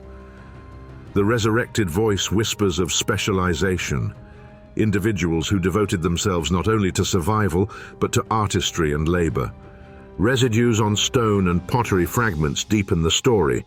Traces of wild einkorn wheat, the ancestor of domesticated wheat, have been found near the site. Some suggest they were brewed into beer, used in ritual feasting. If true, Göbekli Tepe may not only be the world's first temple, but also the birthplace of alcohol, a substance that has bound communities, fueled rituals, and shaped cultures ever since. The thought is humbling, that humanity's oldest sacred site may also have hosted the oldest communal intoxication. Reviving the builder's voice also revives their vulnerability. These were people living at the edge of survival, their world shaped by the end of the Ice Age. Climate shifts, catastrophic cold snaps like the Younger Dryas, and resource fluctuations tested their resilience. And yet, they chose to invest their energy not in hoarding or shelter, but in monuments. The resurrection reveals a paradox. They were fragile, yet they built as though immortal. Through these fragments, a portrait emerges. The builders of Göbekli Tepe were diverse bands of hunter-gatherers, converging seasonally on a limestone ridge. They feasted on gazelle and aurochs, perhaps drank fermented brews of wild grains, and performed rituals in circles of carved stone. They carved symbols of animals and cosmic events, exposing their dead to vultures, inscribing their myths into limestone. They labored together to raise monoliths, not for homes, but for sanctuaries. They buried their enclosures deliberately, sealing them in cycles of use and renewal, and they returned, generation after generation, for centuries. To resurrect their voice is to acknowledge their sophistication. These were not simple foragers. They were complex, organized, symbolic beings, capable of planning across generations. They were not only survivors, but visionaries. Their voice tells us that the roots of civilization are not in necessity, but in imagination. But resurrection is never full. much is lost. We cannot know their language, their chants, their prayers. We cannot know the names they gave to fox, serpent, or vulture. We cannot know the stories they told around firelight, the visions that compelled them to carve. We can only resurrect fragments, diet, DNA, tools, carvings. The rest is silence. And yet even silence speaks. The deliberate burial of enclosures, the repetition of construction, the persistence of symbolic motifs, all these whisper of continuity. They tell us that the people of Göbekli Tepe were not transient wanderers, but inheritors and transmitters of tradition. They passed down knowledge, myths, and skills across generations. They resurrected their own voice each time they gathered, each time they raised a pillar, each time they carved meaning into stone. In resurrecting their voice, we resurrect ourselves. For their choices echo in our own. We too gather around symbols. We too build monuments to meaning. We too tell stories to unite strangers. The builders of Göbekli Tepe are not aliens, not anomalies. They are us, older, stranger, but recognizably human. Their voice, resurrected from bone and stone, reminds us of our continuity, our shared hunger for meaning. And so, the resurrection transforms the seeker. We return from the stones not only with knowledge of construction, diet, or DNA, but with a deeper awareness of kinship. These people are not shadows on the edge of prehistory. They are ancestors who dared to carve permanence into time. They are voices who, though silent for 12 millennia, now speak again. But resurrection is never without cost.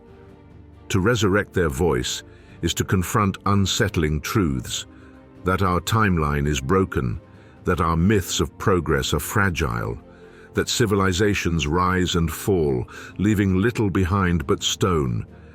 And it leaves us with a haunting question. If Göbekli Tepe was buried, if its builders' voices were silenced for 12,000 years, how many other voices lie beneath the soil, waiting to be resurrected? Because the resurrection of Göbekli Tepe is not only about them, it is about us. It is about how we listen, how we remember, how we carry their voice into our own future. And it demands humility to know that we too will one day be buried, and it will be for others to resurrect our voice if they can. The resurrection is not the end. It is the preparation for the return, for the elixir of origins must yet be carried back, reshaping our story of humanity itself. Every myth, after its trials and ordeals, demands a return. The seeker, having descended into the depths and resurrected what was lost, must carry back the treasure. For Göbekli Tepe, that treasure is not gold, nor grain, nor even the pillars themselves. It is something more fragile and more powerful, a new understanding of where we come from. It is the elixir of origins. This elixir overturns the narrative we once held sacred. For centuries, we believed that civilization began with agriculture, that humans first sowed seed, then settled villages, then organized into societies, and only then created temples, myths, and monuments. Göbekli Tepe demolishes this sequence. It suggests instead that meaning came first, that ritual preceded farming, that imagination, not necessity, was the spark of civilization. The elixir of Göbekli Tepe is the knowledge that humans did not wait for security before they dreamed. They dreamed first, and from those dreams, civilization emerged. To drink this elixir is to accept humility. It forces us to see that the line between primitive and civilized was never as sharp as we thought.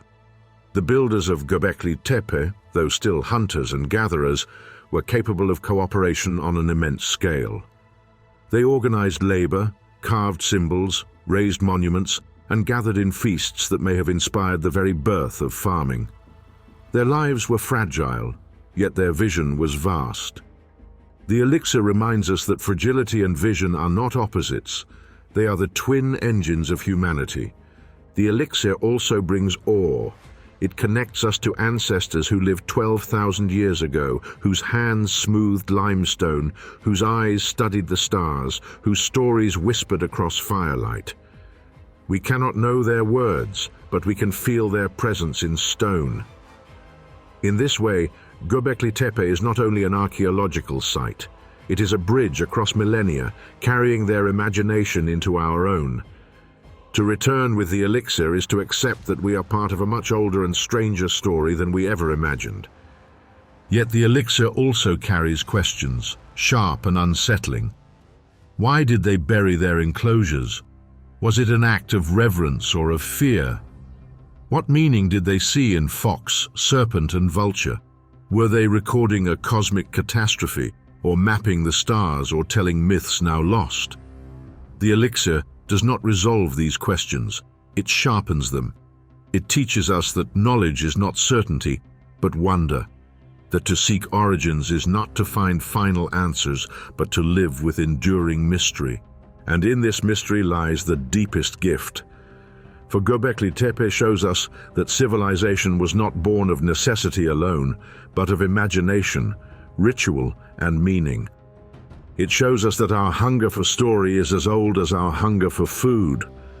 It shows us that we are not merely survivors, but visionaries who have always carved symbols into permanence, even when survival was uncertain. This is the elixir we must carry, the knowledge that humanity is not defined only by tools and technology, but by imagination and belief. The return with the elixir also challenges us. If Göbekli Tepe could vanish from memory for 12,000 years, buried and forgotten, what else might lie beneath the soil, waiting to be found? How much of our true story remains hidden, erased by time, catastrophe, or deliberate concealment? The elixir demands vigilance, curiosity, humility. It reminds us that history is not fixed but fragile, always vulnerable to rediscovery. And so the seeker returns, carrying this elixir back to the world. It changes how we see ourselves. It reshapes our myths of progress. It humbles us before the ambition of ancestors we once dismissed as primitive. It inspires us to wonder what other mysteries lie waiting, what other chapters of humanity's story remain unread. But every elixir carries a paradox. It heals, but it unsettles. It answers, but it opens questions. To drink of Göbekli Tepe's elixir is to be transformed, but also to be haunted. For the stones whisper not only of origins, but of endings. They remind us that civilizations rise and fall, that monuments are buried and forgotten, that even our own achievements may one day lie in ruins, waiting for others to rediscover. And so, the return with the elixir leaves us with a choice. Do we see ourselves as the end of history, the pinnacle of progress? Or do we see ourselves as participants in an older, stranger continuum? One that began not with the plough but with the stone, and that may yet outlast us. Because the true elixir of Göbekli Tepe is not knowledge of the past. It is perspective on the present. It teaches us that meaning is not a luxury of civilization, but its foundation. And it asks us, with a voice 12,000 years old, what meaning will we carve into permanence? Every return is tested. The hero who carries back the boon must face the trials of interpretation, where allies turn to rivals and clarity dissolves into conflict. For Göbekli Tepe, the stones themselves are the boon, but what they mean is still fiercely contested. Each pillar is a canvas, each carving a voice, but their language is undeciphered. Scholars, archaeologists, astronomers, and theorists interpret them differently, each trial sharpening the tension between evidence and speculation. The first great trial is the temple interpretation. Klaus Schmidt, who guided our vision, believed Göbekli Tepe was the world's first temple, a sacred space where ritual, not subsistence, was the center of life. The absence of hearths and homes, the abundance of carvings, the monumental labor, all point to a site devoted to meaning, not survival. For Schmidt, the site inverted the sequence of civilization, belief before farming, ritual before village. Yet this interpretation, though compelling, faces resistance. Some argue the term temple imposes too much of a later concept onto an earlier time. Perhaps Göbekli Tepe was sacred, but was it a temple in the sense we understand? The second trial emerges from astronomy. Some researchers argue the carvings encode celestial knowledge, constellations mapped in foxes, scorpions, and vultures, the vulture stone as a prehistoric star chart. One bold interpretation links it to a cosmic event, a comet strike during the Younger Dryas, which may have devastated ecosystems and reshaped human life. If true, Göbekli Tepe would be not only a temple but a cosmic record, humanity's first monument to catastrophe. Yet critics counter that such interpretations risk overreach, projecting modern astronomy onto ancient art. The trial of astronomy tempts us with grandeur, but it also courts uncertainty. The third trial is shamanism. Many see in Göbekli Tepe's carvings evidence of trance, vision, and transformation. Animals that embody spirit guides, humans depicted headless, dissolving the boundary between life and death. The serpent, the fox, the vulture, all are creatures of liminality, mediators between worlds. In this reading, Göbekli Tepe is a shamanic center, a place where altered states of consciousness were ritualized in stone. Yet here too, doubt arises. The evidence is circumstantial. Shamanism is universal, but was it the driving force behind this site? Or is this interpretation another projection, a modern lens applied to ancient silence? The fourth trial is functional skepticism. Some archaeologists resist sweeping narratives, arguing that Göbekli Tepe may have been less mysterious than we think. Perhaps it was a seasonal gathering site, a place of feasts, rituals, and social exchange. The carvings may have been totems of clans, not cosmic symbols. The pillars may have been markers of community, not gods or constellations. In this view, Göbekli Tepe is extraordinary but not otherworldly, a practical site where social bonds were reinforced. Yet this interpretation risks deflating the very grandeur that the stones seem to insist upon. And then comes the trial of radical alternatives. Some claim Göbekli Tepe is evidence of a lost civilization, older and more advanced than we dare admit. Others insist it proves extraterrestrial contact, that humans could not have achieved such feats alone. These interpretations, though lacking evidence, resonate with those drawn to mystery, those unwilling to believe hunter-gatherers capable of such ambition. They are alluring, but they obscure the true miracle that our own ancestors, with stone tools and human will alone, raised these monuments. Each trial of interpretation is a mirror. It reflects not only the stones, but ourselves, our biases, our desires, our hunger for story. Do we see gods, stars, shamans, clans, or aliens? Perhaps we see what we wish to see. Perhaps Göbekli Tepe is not one thing, but many. A sanctuary, an observatory, a gathering place, a memory of catastrophe, all at once. The trials remind us that meaning is layered, and that no single interpretation can exhaust its mystery. And yet, amid these trials, illumination dawns. The diversity of interpretations proves the site's significance. If Göbekli Tepe were trivial, there would be no contest. It is precisely because it defies simplicity that it endures. The trials are not failures. They are evidence that the stones still live, still provoke, still force us to confront the enigma of our beginnings. The seeker who endures these trials emerges transformed. For even if we cannot agree on Göbekli Tepe's meaning, we can agree on its importance. It rewrites the story of civilization. It demands humility, wonder, and imagination. The trials sharpen the elixir, reminding us that truth is not possession but pursuit. And so, from the clash of interpretations, the path clears toward the ultimate boon, a deeper philosophical awakening, a recognition that Göbekli Tepe is not only about origins, but about what binds humanity across time. Because if the trials prove anything, it is this: Göbekli Tepe is not finished speaking. Every journey builds toward its boon, the treasure that makes the trials worthwhile. For Göbekli Tepe, the boon is not merely archaeological knowledge, nor even the inversion of our timeline of civilization. It is something deeper, more elusive, more profound, an awakening. The stones do not only tell us about the past, they force us to confront what it means to be human at all. The ultimate boon of Göbekli Tepe is cohesion. The realization that humanity's first great achievement was not the cultivation of crops, nor the invention of writing, nor the forging of tools. It was the binding of people together through shared imagination. The foxes, vultures, and serpents carved into stone were more than decoration. They were anchors for collective meaning, symbols that united diverse groups into a common vision. The site itself was more than architecture. It was a meeting place, a sanctuary, a theater where humanity rehearsed what it meant to be one. In this sense, Göbekli Tepe is not only the world's first temple, it is the world's first act of unity.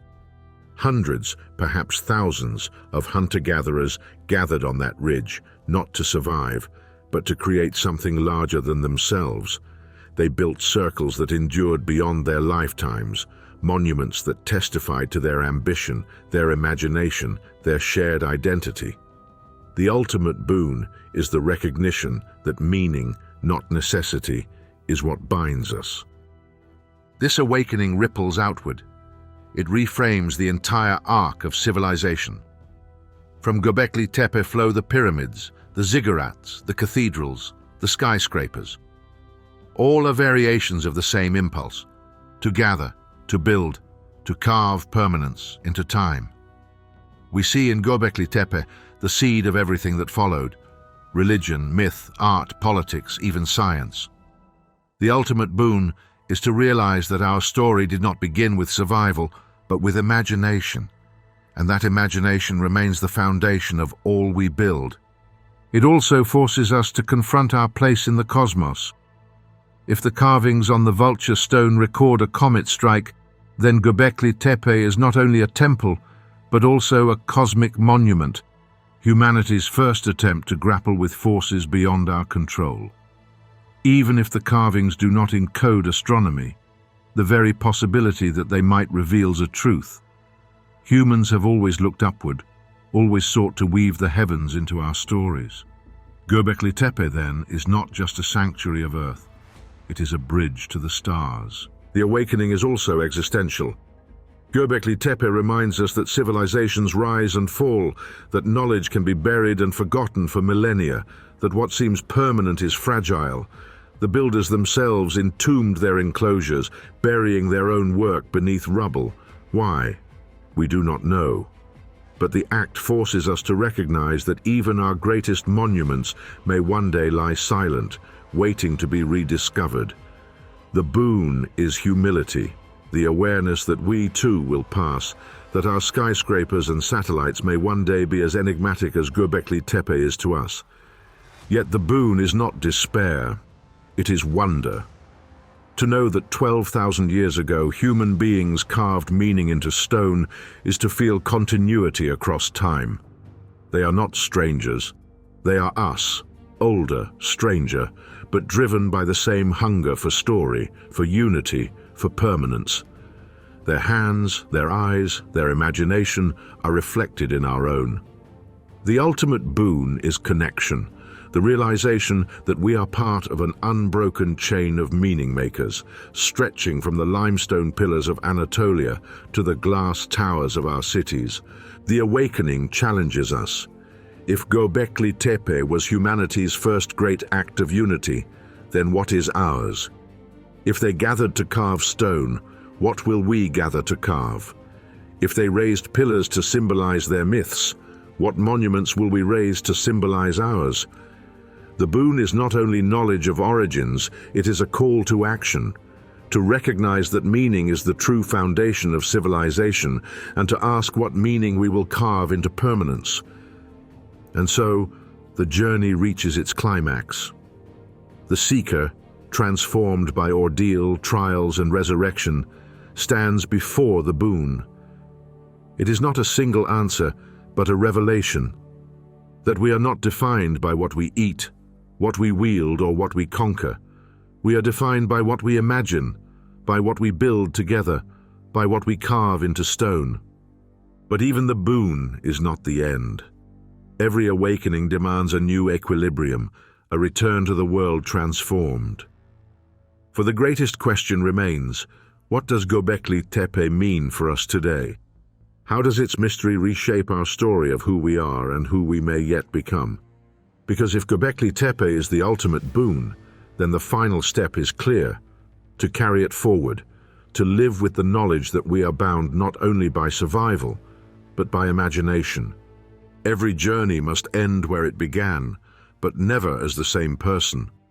The seeker departs from the ordinary world, ventures into mystery, and returns transformed, carrying the elixir of wisdom. So too with Göbekli Tepe.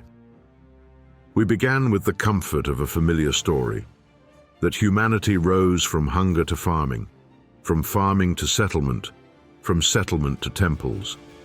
We end with that story undone, rewritten by pillars carved 12,000 years ago. The journey has carried us through discovery, resistance, ordeal, resurrection, and awakening.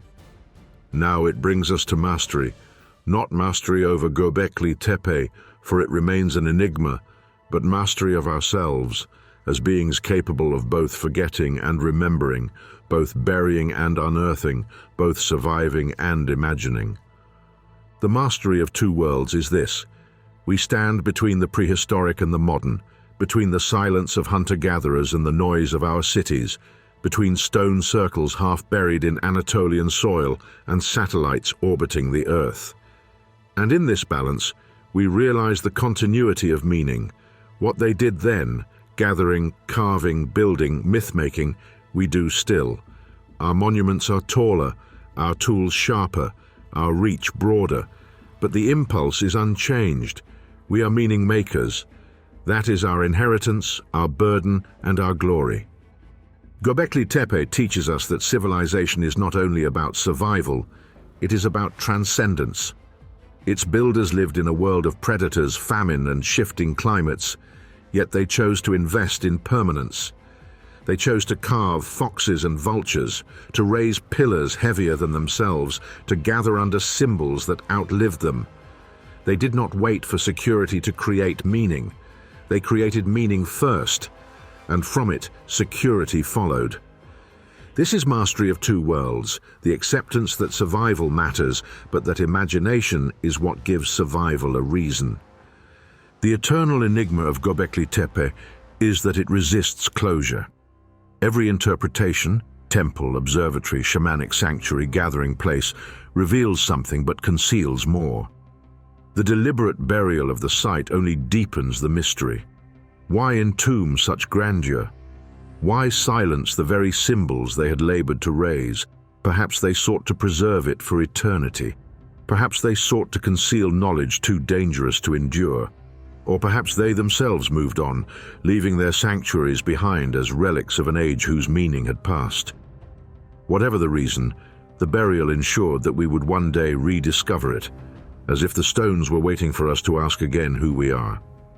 This is the true mastery: to live with mystery, to accept that not all questions can be answered, that some monuments exist to remind us of what we cannot know.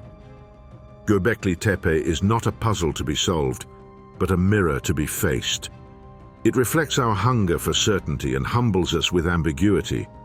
It reminds us that history is not a straight line, but a labyrinth, one where meaning is as important as survival and where imagination can shape the course of civilizations. And so the final gift of Göbekli Tepe is perspective. It stretches our timeline, forces us to see that humanity's story is older, deeper, stranger than we imagined. It shows us that 12,000 years ago, our ancestors were already visionaries, capable of ambition and imagination that rival our own. It collapses the distance of millennia, reminding us that their hands are our hands, their eyes our eyes, their questions our questions. But it also warns us. For Göbekli Tepe was buried, forgotten, erased from memory for 12,000 years. What we think permanent may be fragile. What we assume enduring may one day lie silent. Our own skyscrapers, monuments, and satellites may fall into ruin, buried by time, waiting for future seekers to resurrect our voices. This humility is part of the mastery, the awareness that permanence is an illusion, that meaning is the only true monument. And so, the seeker returns to the ordinary world, carrying the elixir of origins. Civilization is not a march from necessity to luxury. It is a circle of meaning, a cycle of building, burying, and rediscovering. Göbekli Tepe stands as proof that our species is not defined by what we consume, but by what we imagine together. Its stones remind us that survival is not enough. We must carve permanence into time, even if that permanence is destined to be buried. The mastery of two worlds is to hold both truths at once, that we are fragile and that we are eternal. That our monuments crumble, but our impulse to build them never dies. That Göbekli Tepe is gone, and yet it is still here, its whisper carried across 12 millennia to remind us of who we are. And in the end, one question lingers, echoing across stone and time. If they, with nothing but stone tools, could carve meaning into permanence, what will we carve with all the tools of our age? What monuments of imagination will we leave to whisper to those who come after us? Because Göbekli Tepe is not only their enigma, it is ours. It is the eternal reminder that the dawn of civilization was not about hunger or fear, but about the courage to dream in stone. And it asks us across 12,000 years, what dream will we dare to carve into eternity? Thank you for joining us on this extraordinary journey through the cosmos here on Frontiers of Infinity. If this glimpse into the unknown has sparked your curiosity, be sure to subscribe and join us each Friday at 7 p.m. Eastern, where we unravel the darkest mysteries of space.